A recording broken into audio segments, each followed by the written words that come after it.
wanted to show you how to take a picture from nature and make a pattern. So I begin with a picture of something in nature that I want to replicate, and then I get this, it's an overhead projector sheet. You can get this on Amazon or different stationery stores, but I just put that over top and then use an ultra fine permanent marker and mark around features of the bird, in this case a robin, and I think about how I can separate the parts of the body in manageable pieces that will be possible to cut out. Then the head would be a manageable piece. I can make all those cuts. I can cut out the beak without any trouble, but I wouldn't be able to get this deep curve out. Then I can trace around the body,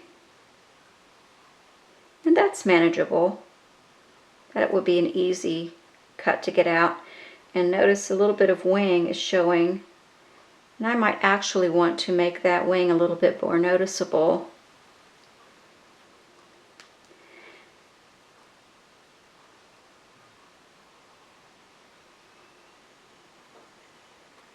And here's the wing, and I can even separate this wing into different sections. And then here's the tail. So now I have all the parts of my bird. You can get as detailed as you want, but I want to keep this pattern simple, so I just I outline the major parts of this pattern. So if there's kind of a part of his rump, then his big red breast, his wings, his head, and his beak. And I'm going to note where this eye is, although I'm not going to cut it out. I will put either a glass glob there or a drop of solder.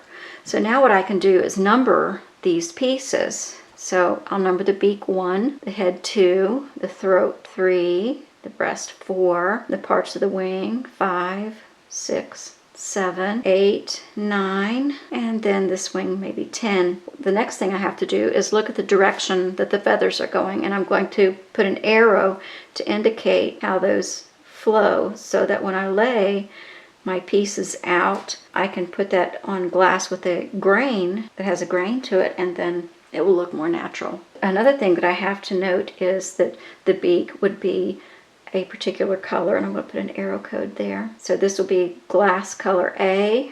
The head and the throat and the wings will be glass color B. So I'll note that on each piece that's going to be the same color. And the bottom here is just, it can be the same as the wings, but in this picture it's white, so if I wanted to keep the outcome as natural as possible, then I would probably label that C. And then of course the breast is a different color, so that would be D.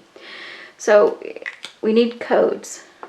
We need the direction that we want the pieces to lay on the glass. We want a code to tell me which colors are different. Like, for example, instead of putting D, I could put R for red, or I could even write out red, the B for brown, and so forth, as long as they're differentiated, so that I can keep those straight after I cut those out. So now I can remove this clear sheet and actually put it right on to a copier. If I wanted the bird to face a different direction, I could just turn it over. Or what I could do once I got my pattern pieces cut out is to flip my pattern piece. Once you have that traced out, and it's best to put these on cardstock. Once you have your copies, you want them exactly the same. You want them numbered exactly the same.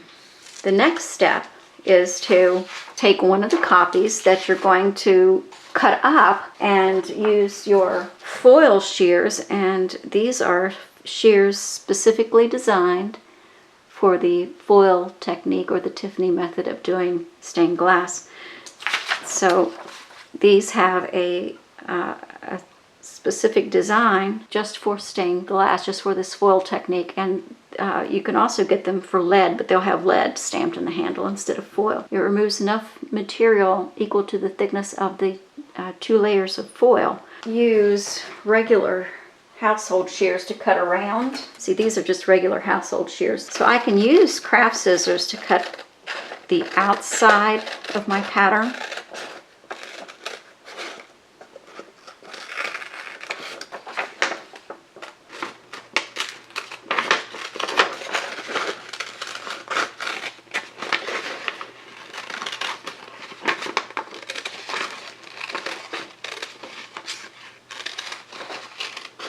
when I'm separating the different pieces of my pattern, I use my pattern shears.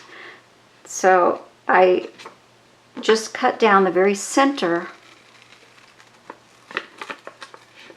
of the marks on my pattern. Now, if two people were cutting out a copy of the same pattern, no two people are going to cut this out exactly the same. So it may not exactly fit after you have cut your pieces out and compared it to your pattern. It may not fit your pattern exactly, but it's going to be really close. But the next piece isn't either. It's going to have its little nuances. So the main thing is that when we're cutting out our glass, and when we cut out our glass, you'll have different nuances as to how this piece of glass is cut out.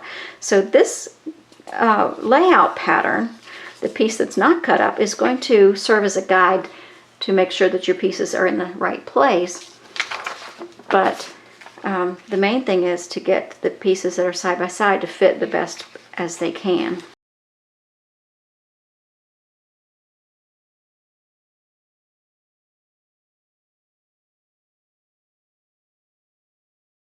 You may need to trim those up a little. Like, for example, this didn't get completely cut out, so I'm going to trim just a little bit with these household shears.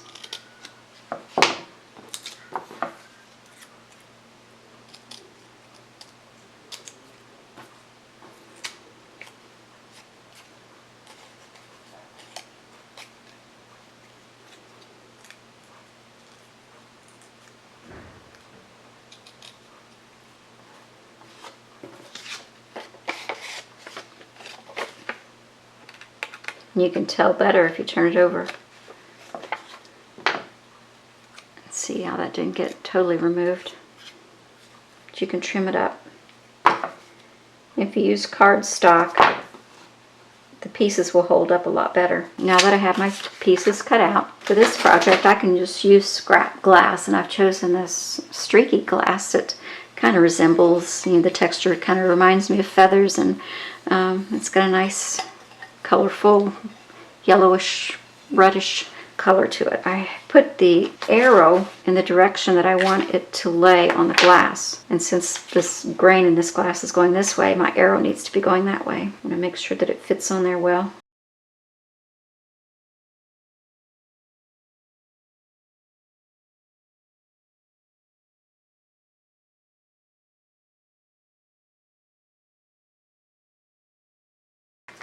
And then it's not so important to keep this project marked correctly because there's so few pieces, you could probably remember where they go.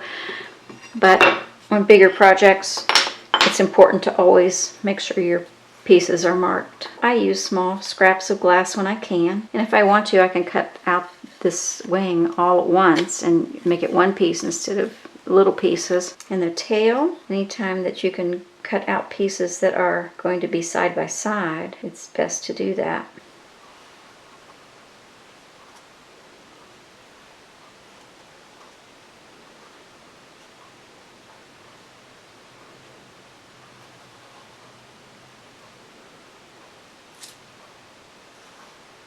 I'm going to put a dot.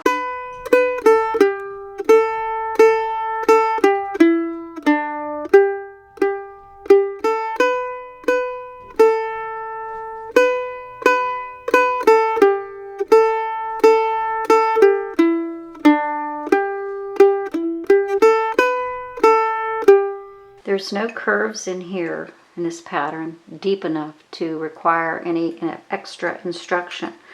There are curves so deep that it is possible to get them out, but you'll need a little more instruction to do that, and I will show you that in the next video.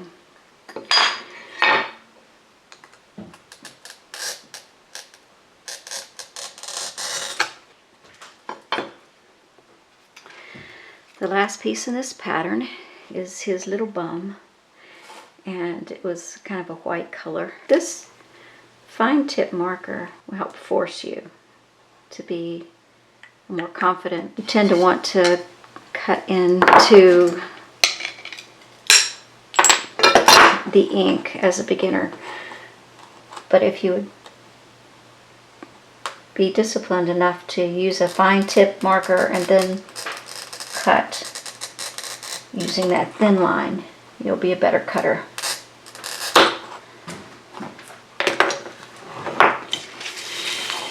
Now we're ready to grind.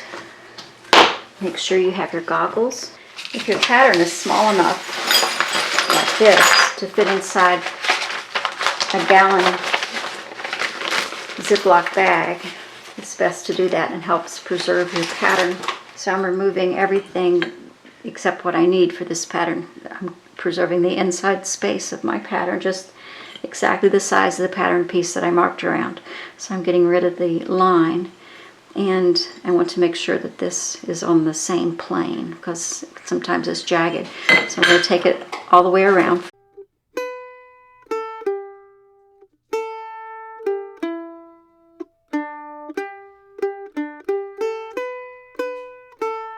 I take it all the way around first for my safety, because if those little jagged pieces are sticking out, I can injure myself when I press against this wheel. Now I can remove all the parts that I don't want.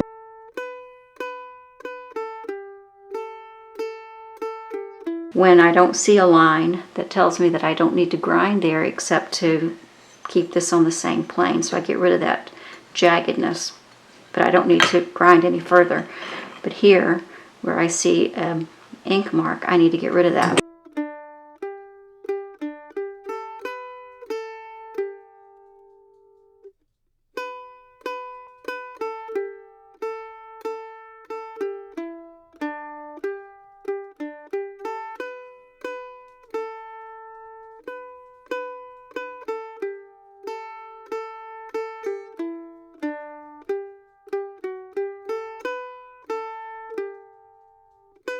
So my pattern, my layout pattern, is a guide for me to put my pieces back onto. The main thing is to make sure that the pieces fit up against each other properly.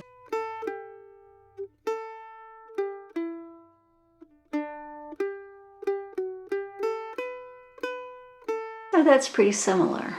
And it doesn't matter what the color backing of our foil is for this project because all the pieces are of opaque glass. When I start and stop my foil, I want to start and stop where that side hits another piece of my pattern piece. I don't want to put start and stop of my foil on the outside of my project. I want to start and stop it on the inside seam. It's important that you burnish the foil so that it gets good contact with the glass because it has that sticky back. You want it to have good contact. This is relatively easy compared to what Comfrey Tiffany had to do. And I appreciate and respect Comfrey Tiffany for developing this technique. I imagine he went through quite an ordeal. When you have a curve, especially the deeper the curve, it's important to start that foil in the deepest part of the curve so that it doesn't pull and kind of bridge that curve. You want to give it some slack when it goes down into a dip. It doesn't hurt to pull it a little tight on an outside curve or on a straight piece of glass. When you have a concave curve, you want to give that copper foil a little slack and start and stop in the deepest part. So when I'm foiling, this is about the only time I can sit if I want to sit during this process. And if you get tired, please do. Of course, you never want to eat, drink, smoke while you're doing stained glass because of the dangers of glass or different substances getting into your drink and or touching the rim of your glass or something and getting toxic materials ingested. Always work in a well-ventilated area. Of course, never have children or pets in your workspace. And never enter your space inebriated. You always want a clear head when you're doing stained glass. And if you get tired, stop and take a break. It can get frustrating sometimes, especially when you're just starting. Sometimes we forget to rest. Be careful working with this foil. It's kind of razor-like, very thin, stiff, and sharp, and I get cut more often on copper foil than I do glass. And of course, when you do stained glass, you will get cut and you will get burned. You just want to minimize the risk, but always take care of any wounds that you incur, because infection is a possibility, especially if you work with the public at all. You can get MRSA, which is resistant to antibiotic. You should be plugging in your iron about now. It's almost time for the next step. The next step is to solder. Well, this goes to the outside, so we want to make sure we start and stop on the inside. This is a very weak part of this pattern. It can be easily pulled from the body. It might be a good idea to reinforce it with wire. So take a picture from nature or find an old magazine with a picture in it that you might like to make a hummingbird or a rabbit, or even take a picture of your cat. You can make a picture or a pattern out of just about anything. So I'll show you something that will really ruin a pattern. Where you can see where I started and stopped, and this little piece of foil edge is sticking out.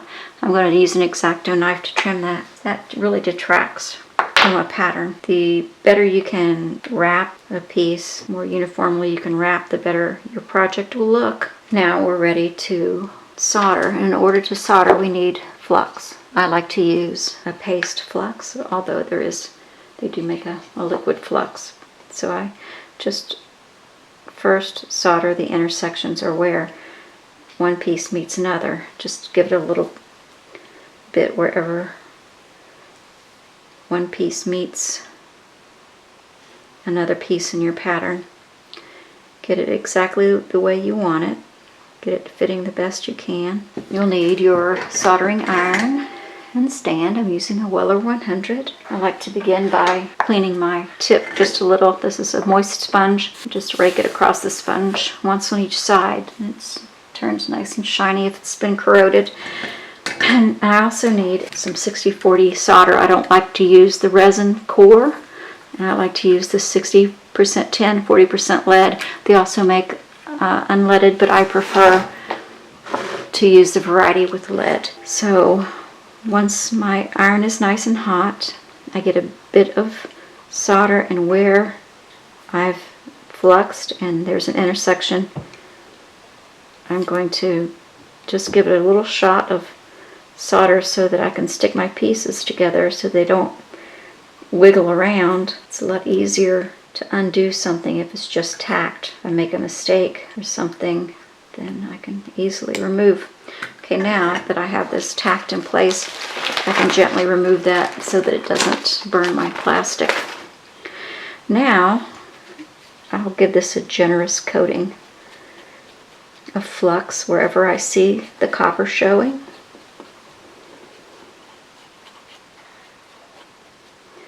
Because solder will not stick unless the metal has been fluxed. So I just feed my iron some solder, and if you're having trouble soldering, a good way to begin is to add a little solder and then move your iron across your seam. Or the way I do it is I just feed my iron the solder until it's coated. When I come to the end of my seam, I lift my tool so that that solder doesn't continue to run out and make a little puddle. So my objective right now is just to cover solder, because I just want to get it covered, and then I can go back and smooth out any lumps and bumps, or if it's too flat, I can add a little solder. So now that I have my seams all soldered, I want to make sure that they're all uniform and that there's no lumps and bumps and no flat places. So I can just have a steady hand and follow along that seam. I don't dig at it, and I'm not trying to paint my solder on. I just let it melt under my iron. And notice how I'm holding my iron. It's kind of up and down. I don't hold it flat because it gives me a flat solder if I do that. And if I hold it like this, the solder runs down the tip. I don't hold it like a pencil. I hold it like a wand. And I work magic that way. It's a magic wand. And stained glass does feel like magic, because there's so many things that you can do now the next step is tinning, and tinning just means that you're putting a thin layer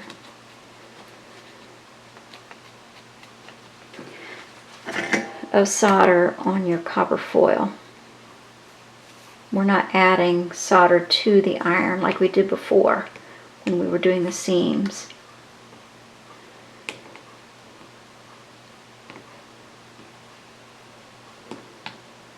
Now, most of the time when I'm doing projects, I will just finish the edges with a bead of solder, but I'm going to wrap this one in lead because this wing, well, really not so much this tail because it's connected to the wing, but this piece of the head are easily detached because they're only connected with one seam. This beak is not easily pulled away because it's connected to two pieces. And this butt is pretty sound because it's connected to the body and the wing and the tail piece. This might be vulnerable, but it would be more sturdy if we wrap this in hobby lead. And this is a little warm. You might want to put your gloves on if you've been soldering on it very long. For this, I'm just going to remove any little lumps of solder that I find that might impinge on the lead cane that I use. Now, I've previously stretched this hobby lead. Find a place that's discreet to begin. So I would imagine it's right here at the neck, or even at the wing. I'll try the neck. So we want to solder it, and we might want to put a glove on, at least our non-dominant hand, so we don't drip molten solder on our hand.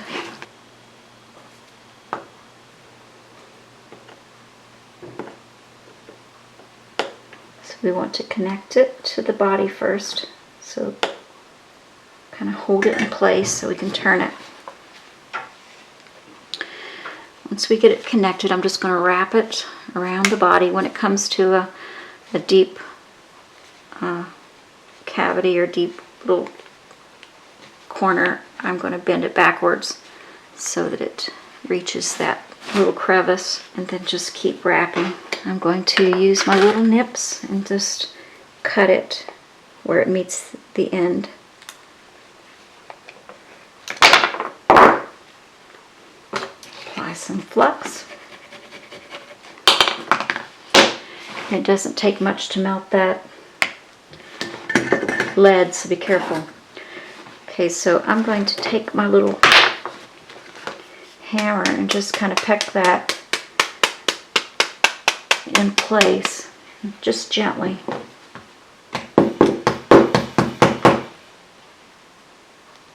As much as I use my line breakers, not to break with, but just to shape my lead. I give this a nice flux, and wherever the seams meet the lead, I'm just going to solder it.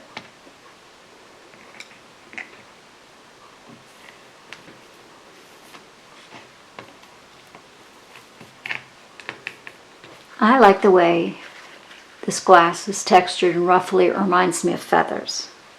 And although he's pointing in a different direction than my pattern, I don't mind. If you want to use the other side to hang yours, that's okay. But I want this side facing, so I'm going to put a little blob of solder right there for the eye.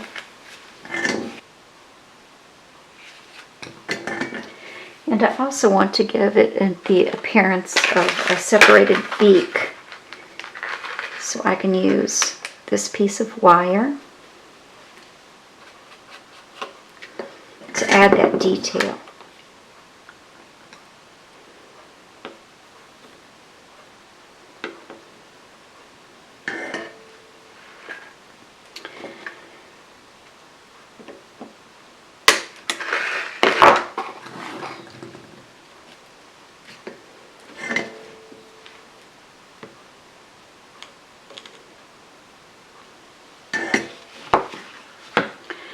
Now if I wanted to, I could use that same technique to separate and give it more definition in the wings, but I prefer just to leave it the way it is. But on the back, I am going to make little jump hoops, and you can do that by wrapping something to whatever diameter you want your jump hoop to be.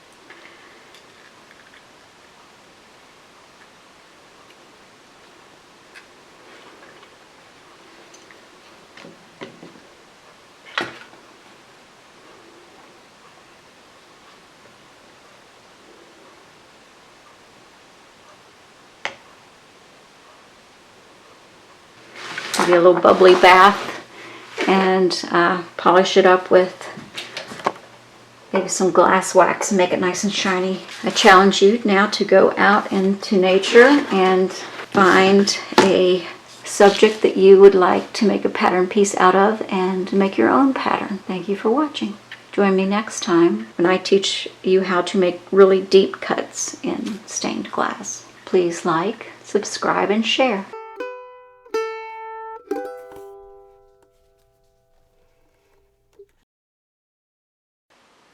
If you can dream it, you can do it in stained glass.